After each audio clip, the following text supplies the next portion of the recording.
기쁜 찬송 되었네. 주의 보혈 흐르는데 믿고 뛰어나가.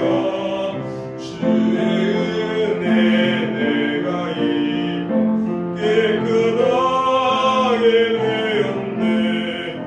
세상 모든 영화와 즐겨하는 모든 것 주를 믿는 내게는 꿈터만도 못하다. 주의 보혈 흐르는데 믿고 뛰어나가. 주의 은혜 내가 입어 깨끗하게 되었네.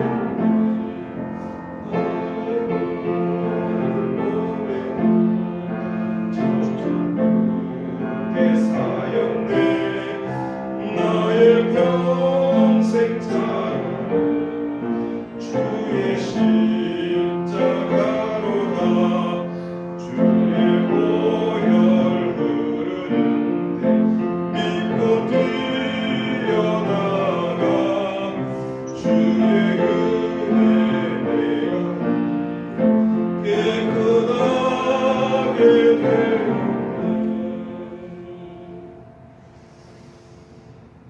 사랑과 은혜가 풍성하신 하나님, 우리를 하나님의 자녀로 삼아주시고 오늘도 하루를 시작하면서 아버지의 품에서 시작하게 하시니 감사합니다. 모든 영광, 모든 존귀를 주님께 올려드립니다. 주님, 그 이름을 주셔서 감사합니다. 우리를 정결케 하시고 깨끗게 하시며 하나님의 자녀로 살아가도록 인도해 주신 그 크신 은혜를 감사드립니다.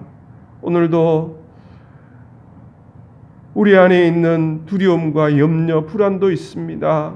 주님 앞에 나와 모든 짐을 내려놓을 때 주님께서 말씀하신 대로 수고하고 무거운 짐진 자들아 다 내게로 오라 하셨사오니 오늘도 주님 우리 안에 있는 여러 가지의 모든 제목들을 다 내어놓을 때 참 평안과 위로와 힘을 주셔서 이 땅을 살아갈 때에 하나님의 자녀로 강하고 담대하게 살아갈 수 있도록 오늘도 은혜 내려 주시옵소서. 주님, 우리를 부르셔서 주님의 그 선하신 뜻을 이루시려고 하시는 하나님의 놀라우신 계획과 섭리를 보게 하시고 믿음으로 그 모든 것을 이루어내는 우리의 삶이 되도록 인도하여 주시옵소서. 우리를 통하여 열방이 주께로 나오는 귀한 은혜가 있기를 원합니다. 주님 앞에 끝까지 쓰임받는 저희와 저희 나라 저희 민족이 될 수 있도록 은혜 내려 주시옵소서. 혼란과 공허와 혼돈 가운데 있지만 오늘도 빛 되신 주님이 우리 가운데 계심을 믿습니다.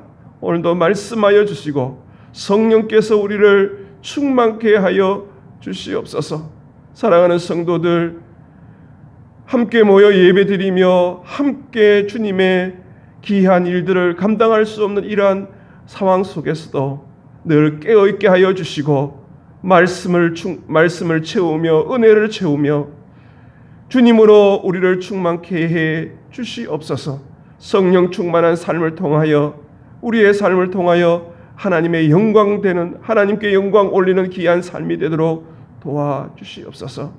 주님, 질병으로 고통 중에 있는 성도들도 있고 경제적으로 어려운 성도들도 있습니다. 관계의 어려움을 겪고 있는 성도들도 있습니다. 주님, 은혜를 주시옵소서. 늘 믿음이 연약합니다. 주님, 믿음을 더하여 주시옵소서. 주님, 특별히 취업을 앞두고 있는 자녀들, 직장을 진학을 앞두고 있는 자녀들, 그들의 연약함을 보지 않게 하시고 그들을 향하신 하나님의 계획을 바라보며 믿음으로 주님 바라보는 귀한 은혜를 더하여 주시옵소서. 주님, 우리 교회 학교를 기억하여 주시고 아동부와 청소년부와 청년부를 주님 붙들어 주시옵소서. 이 시대에 정말 주님을 의지하며 주님 앞에 신실한 주님의 군병들이 많이 나올 수 있도록 은혜 내려 주시옵소서. 주님, 저들에게도 저들의 앞날 위에 주님이 함께 하심으로 주님께 기쁨이 되어지도록 인도해 주옵소서. 오늘도 저 열방을 향하여 복음을 증거하는 선교사님들 기억하여 주시고 피곤하지 않도록 지치지 않도록 저들의 비전을 붙들어 주시고 성령의 인도하심을 받게 해 주시옵소서. 오늘도 복음을 증거하는 그 귀한 발걸음 위에 복을 내려 주시옵소서. 말씀 앞에 씁니다. 오늘도 주시는 말씀 깨닫게 해 주시고 순종하는 용기를 허락하여 주시옵소서. 예수님의 이름으로 기도합니다. 아멘. 오늘 우리에게 주시는 하나님의 말씀은 사도행전 15장 12절에서 21절 말씀입니다. 사도행전 15장 213면에 있습니다. 사도행전 15장 12절에서 21절 말씀, 우리 한 목소리 같이 읽겠습니다.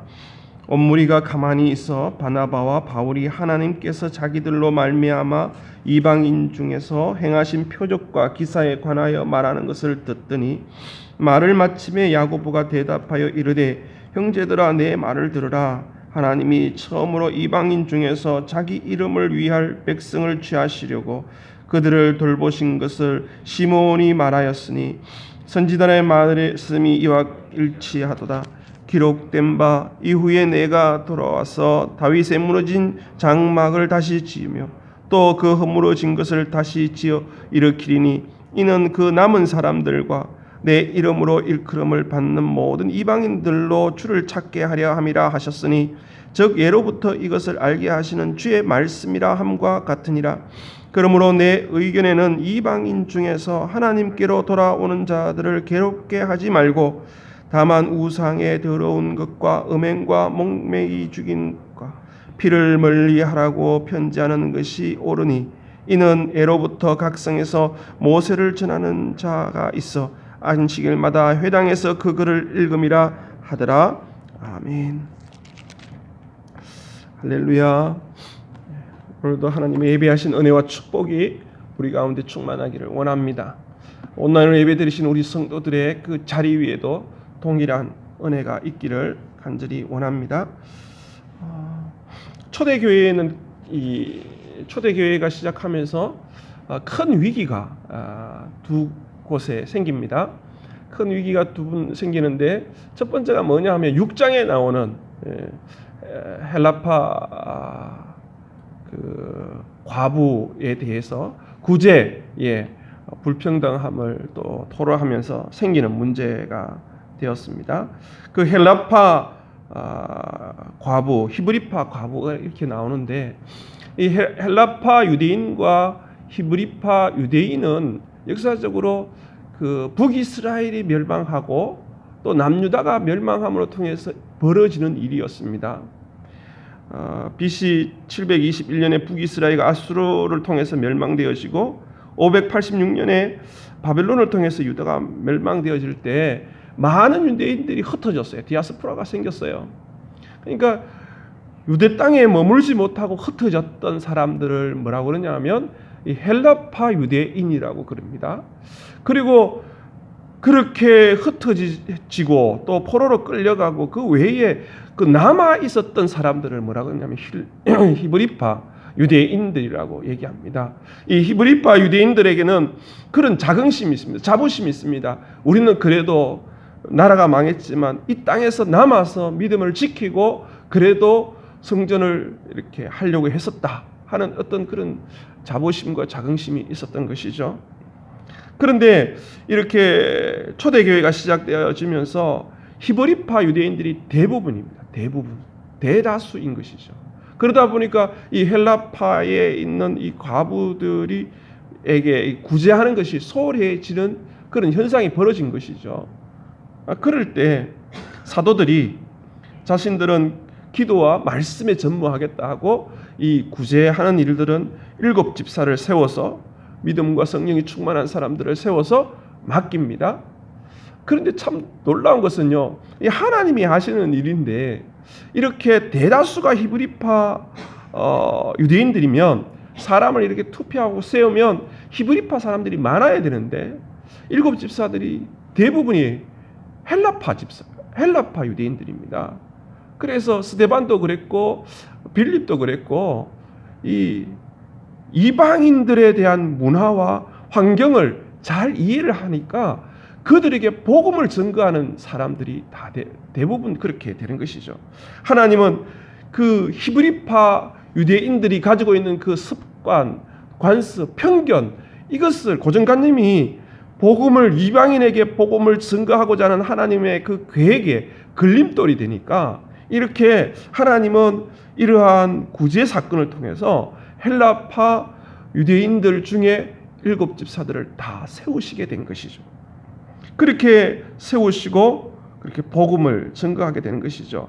특별히 9장에는 헬라파 유대인의 수장격이 되는 바울을 또 이렇게 드러내게 됩니다.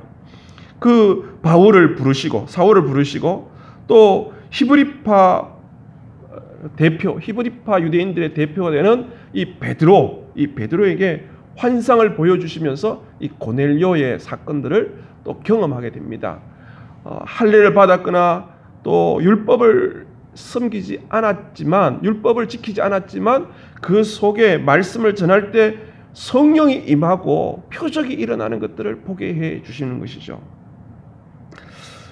그러면서 11장의 안디옥 교회가 이제 수리의 안디옥에서 복음이 증거되어지고 하나님께서 그들을 가운데 정말 오랜 계획 가운데 이렇게 이방인을 향하여서 복음을 증거하는 그런 일들을 볼 수가 있습니다. 그래서 어제 우리가 살펴봤지만 그 바나바와 바울이 1차 전도 여행을 마치고 나서 벌어졌던 문제가 뭐냐면 구원에 관련된 문제였어요. 이 구원에 관련된 문제인데 이 바울은 정말 똑똑한 사람입니다. 정말 석학이고 가말리엘 문화에서 공부한 학자이죠. 그런데 참 중요한 것은 하나님께서는 이런 문제가 생겼을 때 정말 똑똑한 사람을만 이렇게 통해서 사용하시는 게 아니라 정말 갈릴리 어부 출신인 베드로를 통해서 그가 경험했던 것을 통해서 이제 문제를 풀어 나갑니다. 정말 똑똑함으로 통해서 문제를 해결하는 게 아닌 것을 우리가 오늘 또 알게 됩니다. 하나님은 어떻게 하든 힘으로 하지 아니하시고 또 우리의 어떤 지성으로 하지 아니하시고 하나님께서 때마다 필요한 사람들을 사용하셔서 그 모든 것들을 이끌어 가시는 거 보게 됩니다. 그래서 우리 인간적으로 생각하기에 똑똑하고 돈 많은 사람이 일을 한다라고 생각하는데 그렇지 않은 것을 또 이 말씀을 통해서 또 알게 됩니다. 다 그릇이지 않습니까? 금그릇, 은그릇, 질그릇 우리가 깨끗하게 정결하게 되어 있으면 하나님께서 언젠간 하나님께서 사용하시는 귀한 일들이 이루어진다는 것이죠. 깨어져 있는 바울을 또 자아가 깨어져 있는 베드로를 통해서 이렇게 사용해 주시는 하나님의 놀라우신 일들을 보게 됩니다. 오늘 12절에 보니까 온 무리가 가만히 있어 바나바와 바울이 하나님께서 자기들로 말미암아 이방인 중에서 행하신 표적과 기사에 관하여 말하는 것을 듣더니 바울이 처음에는 그 베드로의 그 경험을 어제 얘기했지 않습니까? 고넬료의 집안에 있었던 일들 얘기했고 이제 이 바울과 바나바가 1차 전도 여행을 다녀오면서 경험했던 특별히 루스드라에서 일어났던 그러한 표적을 얘기하는 것이죠. 유대인들은 이 고린도전서에 보면 그들은 특별히 표적을 구한다 그러지 않습니까? 고린도전서 1장 22절은 유대인은 표적을 구하고 헬라인은 지혜를 찾으나 그렇게 유대인들이 관심이 어디 있느냐면 표적에 있다는 거예요.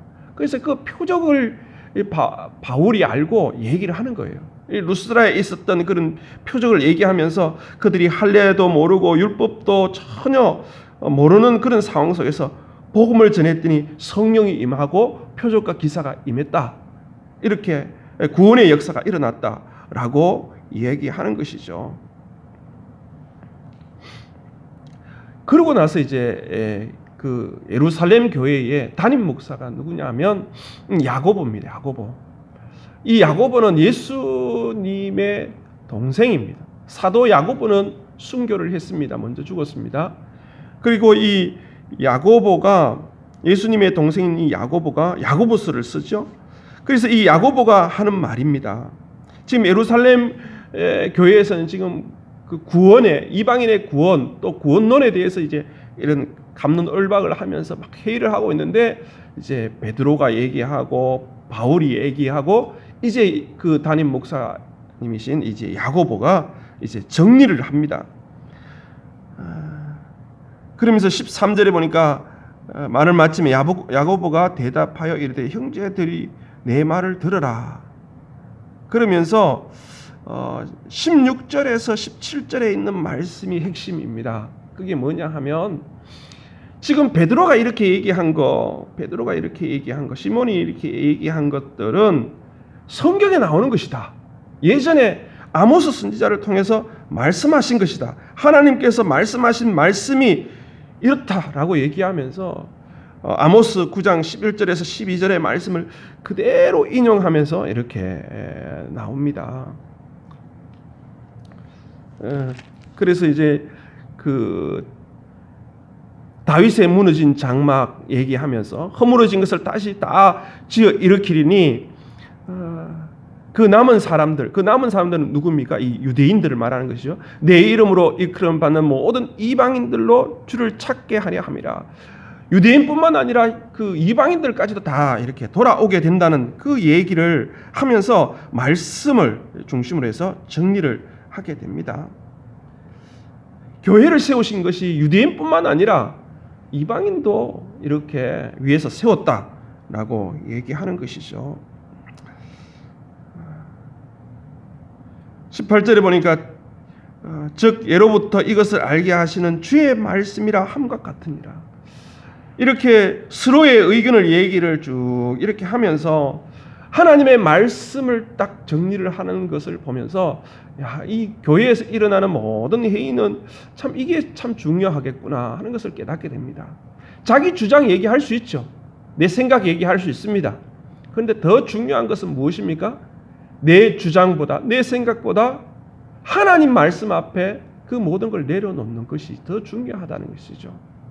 우리가 때로는 이 주장을 하다 보니 감정도 상할 수도 있고 내 주장에 반대하면 또 불편할 수도 있습니다. 그런데 여기에 보니까 말씀 앞에 내 생각을 내려놓는 거, 이것이 내 주장을 꺾는 거, 이것이 너무나 중요한 거예요. 왜요? 말씀은 영원하고 말씀의 권위가 있기 때문입니다. 건강한 교회는 딴 것이 아니라 말씀이 주장하는 대로 순종하는 것입니다.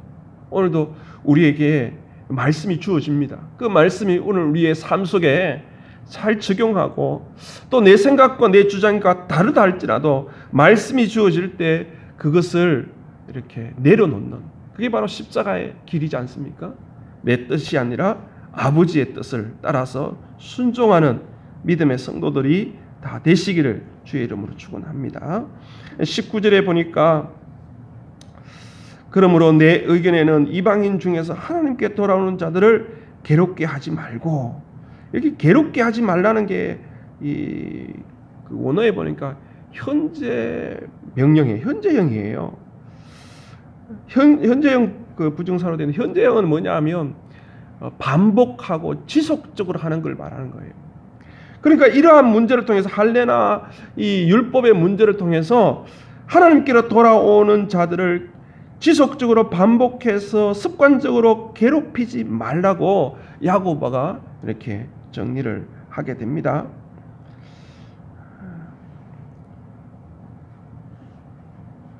그래서 베드로가 얘기했던 여러 가지의 얘기들 중에 이렇게 멍에를 씌우지 말라고, 굴레를 매게 하지 말라고 얘기한 것과 같이 이렇게 야고보가 정리를 합니다. 그리고 20절에 다만 우상의 더러운 것, 음행과 목매어 죽이는 것과 또 피를 멀리하라고 편지하는 것이 옳으니라고 이렇게 얘기합니다. 특별히 유대인들이 꺼려하는 게 뭐냐 하면 이때 그 재물, 이 고기라든지 이런 것들은 다 물건들은 이 우상에게 드려졌다가 이렇게 시장으로 나오거든요. 그러다 보니까 이게 재물이 우상에게 드려진 것들에 대해서 유대인들이 불편해하는 거예요. 또 그 드려질 때 그 우상에게 드려질 때 이렇게 음행하는 것을 통해서 그 우상을 즐겁게 하는 그런 행위를 또 말하고 있고요. 또 그냥 목매어 죽이는데 피를 이렇게 잘 빼지 못하니까 목매어 죽이는 것은 또 싫어하는 것이죠. 피도 싫어하고. 그러니까 이러한 유대인들이 끓이끼는 것들을 조심했으면 좋겠다. 이방인들이 같이 믿을 때에, 같이 신앙생활할 때에 이렇게 불편해하는 것들을 좀 조심했으면 좋겠다라고 야고보는 이방인들에게도 이런 일들을 보내게 됩니다. 이런 내용들을 보내죠. 우리가 신앙생활할 때 참 내 행동이 다른 사람을 실족하게 할 수 있는 것들이 있거든요. 다른 사람을 불편하게 할 수 있는 게 있거든요. 그런 것들을 늘 조심해 볼 필요가 있어요. 내가 행동했던 것들이 나는 괜찮아요. 나는 구원받을 수 있고 나는 예수님을 주인으로 모시고 있는데 그렇게 신앙생활을 하면서 내 하는 행동들이 어떤 신앙의 상식선에서 벗어나서 다른 사람을 시험하게 하고 시험 들게 하고 다른 사람을 실족하게 하는 것들이 있다면 늘 조심할 필요가 있어요. 다 강한 게 아니지 않습니까? 내가 하고 싶다는 것을 다 할 수 있는 게 아니지 않습니까? 뭐 예를 들면 주초 문제 같은 거 말이죠. 내가 신앙생활을 하면서 나는 술을 먹고 담배를 피워도 나는 예수님을 나의 구주로 믿으면 구원받는 것이죠. 그렇게 문제가 되지 않지만 나로 인해서 다른 사람이 시험 들 수 있다는 것이죠. 우리 안에. 그런 것들은 늘 조심해 볼 필요가 있습니다. 그래서 오늘 이 야고보가 참 이 말씀을 하면서 우리에게 여러 가지를 이제 또 도전하게 됩니다. 사실 이러한 각자가 가지고 있는 다양한 어떤 주신 말씀들이 있지 않습니까? 그 말씀들을 내 죄를 보고 내 부족을 보고 십자가 앞에 나아가서 은혜를 입는 그런 모습들이 우리 가운데 있기를 원합니다. 다른 사람을 정죄하거나 판단하지 말고 혹시 내가 다른 사람을 실족하거나 또 힘들게 하는 것은 없는지를 이렇게 살펴볼 수 있는 은혜가 있기를 원합니다. 신앙생활을 오래 하면서 빠지기 쉬운 오류가 그거인 것 같아요. 나는 의롭다. 나는 이 말씀을 잘 지키고 신앙생활을 잘하니까 나는 잘한다라고만 생각하다 보니까 다른 사람에 대한 그런 것들이 오히려 정죄하고 판단하는 모습들이 내 속에 있는 것들을 발견하게 됩니다. 그렇습니다. 오늘도 내 삶을 통해서 다른 사람이 오해하지 않도록 또 다른 사람을 시험에 들지 않도록 늘 깨어서 볼 수 있는 내 뜻대로 하지 않고 하나님의 뜻대로 말씀대로 순종하며 살아가는 귀한 하루가 되기를 간절히 원합니다. 나를 통해서 다른 사람이 또 혹시 멍해를 메우거나 또 다른 사람을 힘들게 하고 있지 않은지 또 살펴볼 필요가 있습니다. 바울과 같은 사람도 또 베드로와 같은 사람도 교회에는 늘 필요합니다. 하나님께서는 하나님의 섭리와 계획 속에서 차별 없이 그런 분들을 사용하셔서 하나님의 놀라운 역사를 이루어가는 줄 믿습니다. 우리를 통하여서 축복의 통로가 되고 하나님께서 주시는 그 은혜를 흘려보내는 오늘 귀한 하루 되기를 원하고 믿음으로 승리하는 하루가 되기를 주님의 이름으로 축원합니다. 기도하겠습니다. 하나님 아버지, 오늘도 우리 가운데 계셔서 우리를 통하여 복음이 증거되어지고 하나님의 나라가 확장되어지기를 원하시고 그렇게 이끌어 가시는 주님을 찬양합니다. 주님, 오늘도 우리를 통해서 정말 우리의 손길과 우리의 발길과 우리의 마음과 우리의 얼굴을 통해서 주님의 복음이 증거되어지기를 소원합니다. 오늘도 주님 말씀하여 주신 귀한 말씀을 기억하면서 내 생각, 내 주장, 내 판단을 내려놓기를 원합니다. 때로는 그것이 다른 사람들의 올무가 되고 다른 사람을 괴롭게 하는 일이 될 수 있음을 오늘 깨닫게 됩니다. 늘 겸손하게 정말 하나님의 형상으로 지으신 우리 성도들을 또 귀하게 여기고 보배롭고 존귀하게 여길 수 있는 사랑하는 마음, 긍휼히 여기는 마음들을 우리에게 허락하여 주시옵소서.